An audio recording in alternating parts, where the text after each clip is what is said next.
ኪዮቶ የዓለማችን ሰላማዊ ከተማ። ታሪክ ዝም ቢል ኖሮ ኪዮቶ ትናገር ነበር። ዛሬ ወደ ኋላ እንጓዛለን፣ ወደ ሺህ ዓመታት የጃፓን ክብር፣ ወደ ሰላም ከተማ፣ ወደ ሄያንኪዮ። ኪዮቶ ከተማ ብቻ አይደለችም። እርሷ የሰው ልጅ ነፍስ ከጥንታዊው ጥበብ ጋር የተዋሃደችበት ታላቅ መቅደስ ናት። ይህች 1.4 ሚሊዮን ሕዝብ የሚኖርባት ከተማ በዘመናዊው ዓለም ጫጫታ ውስጥ ጠፍታችሁ ከሆነ ቆም ብላችሁ የልባችሁን ትርታ እንድታዳምጡ ትጋብዛችኋለች። በየመንገዶቿ ላይ የሚሰማው የደውል ድምፅ፣ የቀርከሃ ጫካው ድባብና የቼሪ አበቦቹ ውበት አንድ ላይ ሆነው እንኳን ወደ ሰላም ቤት መጣችሁ ይሉናል። ይህች ከተማ ለ1000 ዓመታት የንጉሠ ነገሥታት መቀመጫ ሆና ስትቆይ የዓለምን ማዕበል ሁሉ ተቋቁማ ለዛሬ በቅታለች። ኪዮቶን መጎብኘት ማለት የጃፓንን ትክክለኛ ማንነት መንካት ነው። እያንዳንዱ ድንጋይ፣ እያንዳንዱ ወንዝ ታሪክ አለው። በየዓመቱ እስከ 55 ሚሊዮን የሚደርሱ ቱሪስቶች ወደዚች ከተማ የሚተሙት ዝም ብሎ አይደለም፣ የነፍስ ረፍትን ፍለጋ እንጂ። የኪዮቶ አየር በራሱ የቅድስና ሽታ አለው። በጠዋት የሚነሳው ጉም በተራሮቿ ላይ ሲያርፍ ከተማዋ ገና ከእንቅልፏ የምትነቃ ሕፃን ትመስላለች። እዚህ ጋር ሩጫ የለም። እያንዳንዱ እርምጃ ትርጉም አለው። መንገዶቿ ጥንታዊነትን እንደ ጌጥ የለበሱ፣ ቤቶቿ ደግሞ የትውልድ ታሪክን በዝምታ የሚተርኩ ናቸው። ይህች የሰላም ከተማ በሰው ልጅ ስልጣኔ ውስጥ እንደ አልማዝ የምታበራ የጥበብ ማዕከል ናት። ዓለም በቴክኖሎጂ ስትናወጥ፣ ኪዮቶ ግን የጥንቱን የሻይ ሥነ ሥርዓትና ዘን የተሰኘውን ፍልስፍናን አጥብቃ ይዛለች። ይህ የጽናት ተምሳሌትነቷ ለብዙዎች መነሳሳትን ይሰጣል። ኪዮቶን ማየት ማለት የራስን ውስጣዊ ሰላም መፈለግ ማለት ነው። የከተማዋ ድባብ በራሱ ልብን የሚነካና ነፍስን የሚያክም አስማታዊ ኃይል አለው። ሄያንኪዮ ማለት የሰላምና የጸጥታ መዲና ማለት ሲሆን ይህ ስያሜ ዝም ብሎ የተሰጠ አይደለም። ከተማዋ ከተገነባችበት ጊዜ ጀምሮ ለሰው ልጅ መንፈሳዊ መጠጊያ እንድትሆን ታስባ የተሠራች ናት። ኪዮቶ ውስጥ ያለ እያንዳንዱ ቅጽበት እንደ ውድ ስጦታ ይቆጠራል። በጸጥታው ውስጥ የሚሰማው የወፍ ጩኸት፣ በቤተ መቅደሱ ውስጥ የሚበራው ሻማ፣ እናም የነፋሱ ንክኪ ሁሉ የሥነ ጽሑፍ ግብዓቶች ናቸው።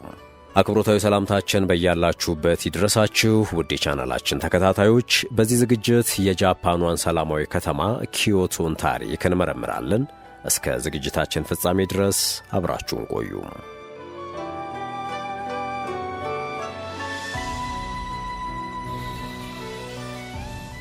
በ794 ዓመተ ምህረት ንጉሠ ነገሥት ካንሙ አንድ ታላቅ ውሳኔ ወሰነ።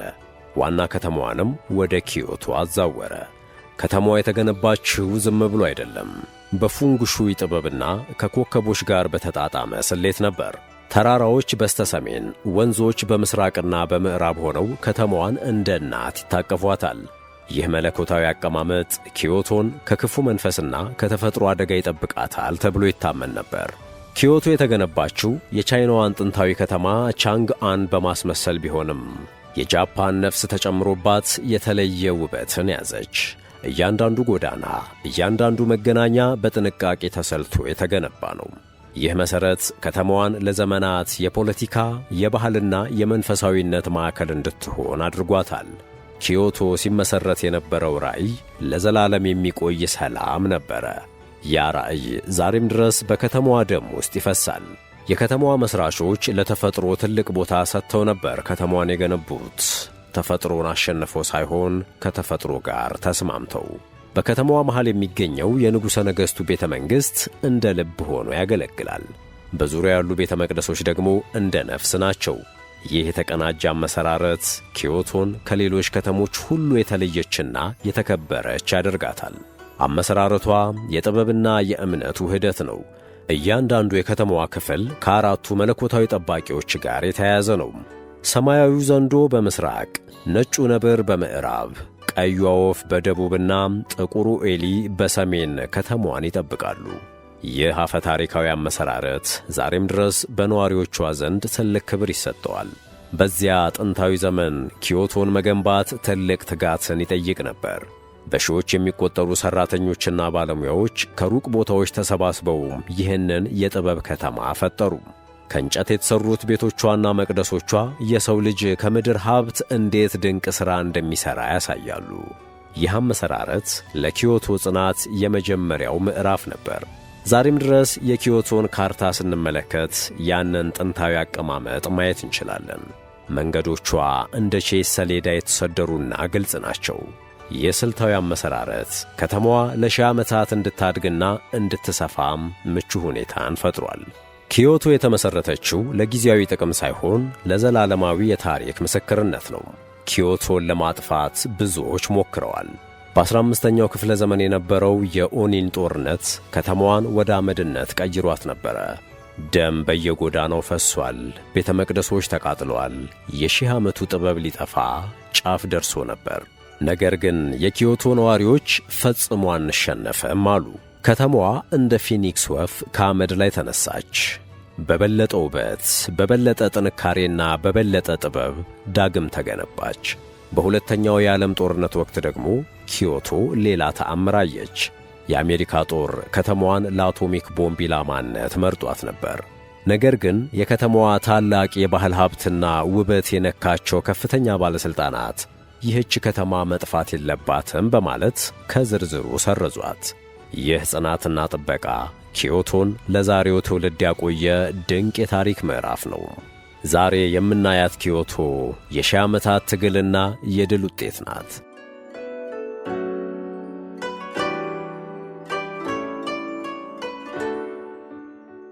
የከተማዋ እድገት ከመንፈሳዊነት ጋር የተቆራኘ ነው። በእያንዳንዱ ክፍለ ዘመን አዳዲስ የቡድሂዝምና የሺንቶ ዘርፎች ሲፈጠሩ ኪዮቶ አዳዲስ ቤተ መቅደሶችን ትቀበላለች። ይህ እድገት ከተማዋን የባህል ማከማቻ እንድትሆን አድርጓታል። የኪዮቶ እድገት ቁሳዊ ብቻ ሳይሆን ስነ ልቦናዊም ነው። ሰዎች በችግር ጊዜ ወደ ጥበብና እምነት እንዲመለሱ የሚያደርግ ጥንካሬን ፈጥሯል። የኢኮኖሚ እድገቷን ቢሆን ልዩ ነው። የኪዮቶ ነጋዴዎች ሳምፖዮሺ ለሁሉም ጥሩ በሚለው መርህ ይታወቃሉ። ይህ ማለት ለሻጩ ለገዢውና ለማኅበረሰቡ የሚጠቅም ንግድ ማለት ነው። ይህ ፍልስፍና ኪዮቶን በንግድና በኢንዱስትሪ ዘርፍ እንድትገሰግስ ረድቷታል። የከተማዋ እድገት የሰዎችን ሕይወት በማሻሻል ላይ ያተኮረ ነበር። ኪዮቶ በታሪኳ ብዙ ጊዜ ተቃጥላለች፣ ነገር ግን ሁልጊዜ የተሻለች ሆና ትመለሳለች። የእንጨት ቤቶቿ በቀላሉ ቢቃጠሉም የሰዎቹ ተስፋ ግን ፈጽሞ አይነድም። ይህ የመታደስ ባህል ኪዮቶን የጽናት ተምሳሌት ያደርጋታል። እድገቷ ዝም ብሎ በሕንፃዎች ብዛት ሳይሆን በሰዎቹ የውስጥ ጥንካሬ ይለካል። ዛሬ ኪዮቶ የጃፓን የባህል ዋና ከተማ ሆና ትጠቀሳለች። የዩኔስኮ የዓለም ቅርስ ስፍራዎች ብዛት የእድገቷ ማሳያ ነው። ከተማዋ ታሪኳን ሳታጠፋ ዘመናዊነትን እንዴት እንደምታስተናግድ ለዓለም ታላቅ ትምህርት ትሰጣለች። ኪዮቶ የትላንት የዛሬና የነገ ድልድይ ናት። ወደ ኪዮቶ ስንገባ መጀመሪያ ዓይናችንን የሚይዘው ነገር በርካታ ነው። ኪንካኩጂ ወይንም ወርቃማው ፓቪሊዮን አንዱ ነው። በውሃ ላይ የሚንጸባረቀው የወርቅ ቀለም ያለው ሕንፃ የሰውን ልጅ የፈጠራ ችሎታ ልክ ያሳያል። ከዚያም በጊዮን መንገዶች ላይ የሚታዩት ጌይሻዎች እነሱ የጥበብ የጨዋነትና የባህል ሕያው ምስሎች ናቸው። ከተማዋ ሂዩሚድ ሰብ ትሮፒካል ማለትም እርጥበታማ ከፊል ትሮፒካል በሚባለው የአየር ንብረት የምትታወቅ ሲሆን አራቱም ወቅቶች በግልጽ ይታዩባታል። በጸደይ ወቅት የአየር ሙቀቱ ከ15 እስከ 20 ዲግሪ ሴንቲግሬድ ሆኖ የቼሪ አበባዎች ከተማዋን በሮዝ ቀለም ሲያለብሷት፣ በጋው ግን እስከ 34 ዲግሪ ሴንቲግሬድ የሚደርስ ሙቀትና እርጥበት ይዞ ይመጣል። ይህ ወቅታዊ ለውጥ ኪዮቶን ለጎብኚዎች የማይረሳ ገነት ያደርጋታል። በበልግ ወቅት ደግሞ የሚረግፉት ቀይ ቅጠሎች ከተማዋን በእሳት ቀለም ያደምቋታል። ክረምቱ ደረቅና ብርዳማ ሲሆን የሙቀት መጠኑ ከ1 እስከ 2 ዲግሪ ሴንቲግሬድ ሊወርድ ይችላል። አልፎ አልፎም የሚጥለው በረዶ ጥንታዊ ቤተ መቅደሶቿን በነጭ ልብስ ይሸፍናቸዋል። ኪዮቶ ሁልጊዜ አዲስ ነገር የምታሳይ አስገራሚ ከተማ ናት። የኪዮቶ ምግብ ወይም ካይሴኪ ሌላው መለያዋ ነው። ምግብ ኪዮቶ ውስጥ ስነ ጥበብ ነው። የሻይ ስነ ሥርዓት ደግሞ የኪዮቶ ልብ ነው። ጥቃቅን እንቅስቃሴዎች፣ የሰላም ድባብና የሻዩ መዓዛ አንድ ላይ ሆነው ጊዜን ያቆማሉ። ይህ ሥነ ሥርዓት ኪዮቶ የሰው ልጅን አእምሮ እንዴት እንደምታክም ማሳያ ነው። ኪዮቶ ውስጥ ያለ እያንዳንዱ ነገር በጥልቀት የታሰበበትና ለነፍስ እረፍትን የሚሰጥ ነው። በመቶዎች የሚቆጠሩ ቤተ መቅደሶችና የማምለኪያ ስፍራዎች የከተማዋ ጌጦች ናቸው። እያንዳንዱ ቤተ መቅደስ የራሱ የሆነ ታሪክና የራሱ የሆነ የመረጋጋት ኃይል አለው። ከወርቁ ቤተ መቅደስ እስከ 1000 ቀይ በሮች ድረስ ያለው ልዩነት ኪዮቶን የባህል ሙዚየም ያደርጋታል። እነዚህ መለያዎች ከተማዋን በዓለም ላይ ተወዳዳሪ አልባ ያደርጓታል። አስደናቂነቷ የሚመነጨው ካላት ምስጢራዊ ባህሪ ነው። ኪዮቶ ሁሉንም ነገር በአንድ ጊዜ አታሳይም። ቀስ በቀስ ለሚፈልጓት ሰዎች ግን ነፍሷን ትከፍታለች። ይህች ከተማ የጃፓን ውድ ሀብት ናት። የኪዮቶ መለያዎች በቃላት ለመግለጽ የሚከብዱ፣ በስሜት ግን የሚገነዘቡ ናቸው።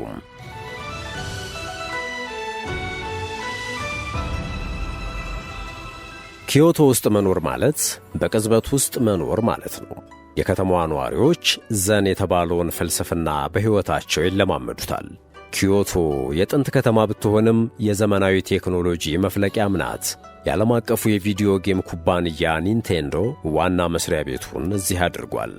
እንደ ካዮሴራና ኦምሮን ያሉ የቴክኖሎጂ ግዙፎችም መገኛ ሆናለች። የከተማዋ የሕይወት ዘይቤ ተፈጥሮን ከማክበር ጋር የተቆራኘ ነው። የድንጋይ አትክልት ስፍራዎች ምንም ውሃና አበባ ባይኖራቸውም ጥልቅ የሆነ የባሕር ሞገድና የተራራ ግርማ ያሳዩናል። ኪዮቶ ውስጥ ዝምታ ጫጫታ የለውም። ይልቁንም ነፍስን የሚያክም ዜማ አለው። እዚህ ጋር ጊዜ ቆሟል ብላችሁ እስክታስቡ ድረስ በመንፈሳዊ እርካታ ትሞላላችሁ። ኪዮቶ ዩኒቨርሲቲ የበርካታ የኖቤል ተሸላሚዎች መገኛ በመሆን በሳይንስና በምርምር ዘርፍ ትልቅ ስም አለው። ከተማዋ በሴራሚክስ በሕክምና መሣሪያዎችና በታዳሽ ኃይል ምርምር ከፍተኛ ደረጃ ላይ ትገኛለች። ይህ የጥንትና የዘመናዊ ውህደት ኪዮቶን ልዩ ያደርጋታል። እዚህ ጋር ሕይወት ቀላል ግን ጥልቅ ናት። ሰዎች ትናንሽ ነገሮችን ያደንቃሉ። የሚረግፍ ቅጠል፣ የሚፈስ ወንዝ ወይም የፀሐይ መውጫ። ይህ አመለካከት ከውጥረት ነፃ የሆነ ሕይወት እንዲመሩ ይረዳቸዋል። ኪዮቶ የሰላም ትርጉም በተግባር የሚታይባት ከተማ ናት። ሥራ ደግሞ እንደ አምልኮ ይታያል። የኪዮቶ የእጅ ጥበብ ባለሙያዎች አንድን ነገር ለመሥራት ዓመታትን ያሳልፋሉ። ይህ ለሥራ ያላቸው ፍቅርና ትጋት የሕይወት ዘይቤያቸው አካል ነው። ኪዮቶ ውስጥ ፍጹምነት ግብ ሳይሆን ጉዞ ነው። ይህ የሕይወት ዘይቤ ኪዮቶን የአስተሳሰብ ማዕከል ያደርጋታል። ፈላስፋዎችና ደራሲያን ወደዚህ የሚመጡት አእምሮአቸውን ለማደስ ነው። ኪዮቶ ውስጥ መኖር ማለት ከራስ ጋር መታረቅ ማለት ነው። ይህ ድንቅ ዘይቤ ለዓለም ሕዝብ ሁሉ የሚሆን የሰላም መድኃኒት ነው።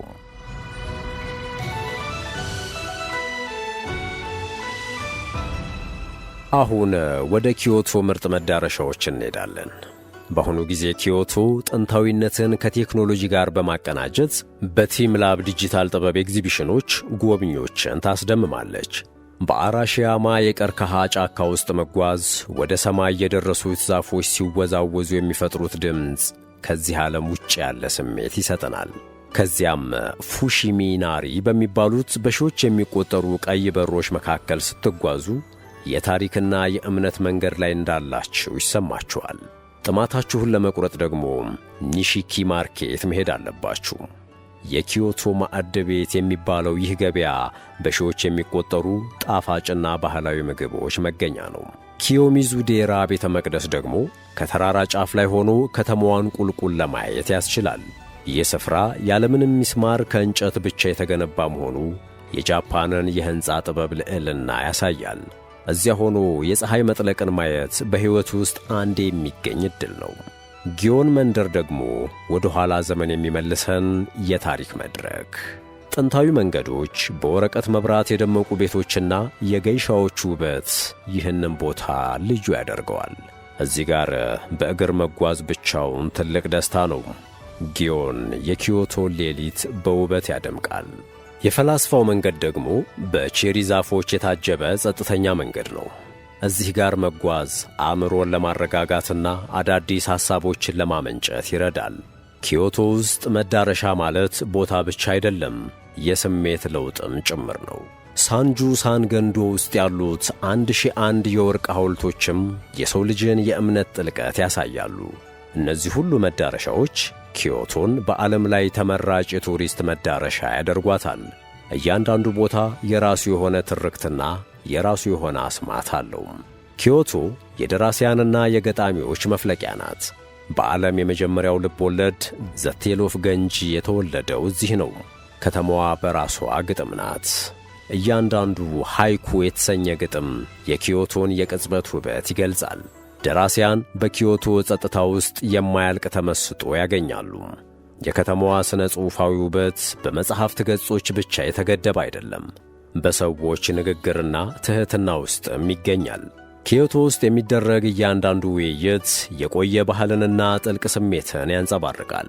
ከተማዋን ስታነቧት እንደ አንድ ረጅምና ልብ ሰቃይ ታሪክ ትመስላለች። በፍቅር የምትጀምር፣ በጽናት የምትቀጥልና በጥበብ የምትደመድም ከተማ ናት። የኪዮቶ ተፈጥሮ ለደራሲያን ትልቅ ግብዓት ነው። የቼሪ አበቦች መርገፍ የሕይወትን አጭርነትና ውበት የሚገልጽ ሥነ ጽሑፋዊ ተምሳሌት ነው። ገጣሚዎች ይህንን ውበት በቃላት ሲቀኙት፣ ኪዮቶ በሰው ልብ ውስጥ ለዘላለም ትኖራለች። ሥነ ጽሑፍ ኪዮቶን ሕያው አድርጓታል። ቤተ መቅደሶቿና ጸጥተኛ መንገዶቿ ለብዙዎች የሐሳብ ምንጭ ናቸው። በኪዮቶ ውስጥ የተጻፉ መጻሕፍት ሁሉ ሰላምንና ፍቅርን ይሰብካሉ። ከተማዋ የጥበብ ሰዎች መጠጊያ በመሆኗ ለዓለም ሥነ ጽሑፍ ትልቅ አስተዋጽኦ አበርክታለች። ኪዮቶ የቃላት ገነት ናት። የከተማዋ ታሪክ ራሱ ድንቅ ድራማ ነው። በጦርነት መውደቋና ዳግም መነሳቷ ለደራሲያን ታላቅ ታሪክ ነው። ኪዮቶን መግለጽ ማለት ውበትን መግለጽ ማለት ነው። የሥነ ጽሑፍ ውበቷ ከሕንፃዎቿ ውበት በላይ የጠለቀ ነው። ዛሬም ድረስ ኪዮቶ የፈጠራ ሰዎች መዳረሻ ናት። አዳዲስ ትውልዶች የከተማዋን ጥንታዊነት ከዘመናዊ ስሜት ጋር አቀናጅተው ይጽፋሉ። ኪዮቶ መቼም የማታረጅና ሁልጊዜ አዳዲስ ታሪኮችን የምትወልድ የጥበብ እናት ናት። ኪዮቶን ስንሰናበት የምንለየው ከተማን ብቻ አይደለም፣ የተሻለውን ማንነታችንን ነው። ኪዮቶ ሰላም ይቻላል፣ ውበት ይቻላል፣ ጽናትም ይቻላል ብላ ታስተምረናለች። ይህች ከተማ ለሺህ ዓመታት የጠበቀችው ምስጢር ዛሬም ለሁላችንም ክፍት ነው። በኪዮቶ ውስጥ የታየው ብርሃን በእናንተም ውስጥ እንዲበራ ፍቀዱለት። ይህ ጉዞ በአካል ባይሆንም በልብ ውስጥ ትልቅ ቦታ ይይዛል። ኪዮቶ የሰጠችን ትምህርት በተረጋጋ መንፈስ ሕይወትን መምራት ነው። ከተማዋ የታሪክ ባለቤት ብቻ ሳትሆን የነገ ተስፋም ናት። ኪዮቶን ማወቅ ማለት የሰውን ልጅ ድንቅ ሥራ ማድነቅ ማለት ነው። የኪዮቶ ደውሎች ሲደወሉ ሰላምን ያውጃሉ። የከተማዋ መብራቶች ሲበሩ ተስፋን ያበራሉ። ይህች የሰላም ከተማ ለዘላለም በታሪክ መዝገብ ውስጥ ደምቃ ትኖራለች። ኪዮቶን መጎብኘት ሕይወታችሁን የሚቀይር ድንቅ አጋጣሚ ነው። ከዝግጅታችን ጋር አብራችሁ ስለቆያችሁ ከልብ እናመሰግናለን። ኪዮቶን በአካል ለመጎብኘት ሕልም ካላችሁ ወይም ቀደም ብላችሁ ጎብኝታችሁ ከሆነ ያላችሁን ስሜት በኮመንት አጋሩን። በሚቀጥለው ጊዜ በሌላ ድንቅ ቪዲዮ እስከምንገናኝ ድረስ ሰላም ሁኑ።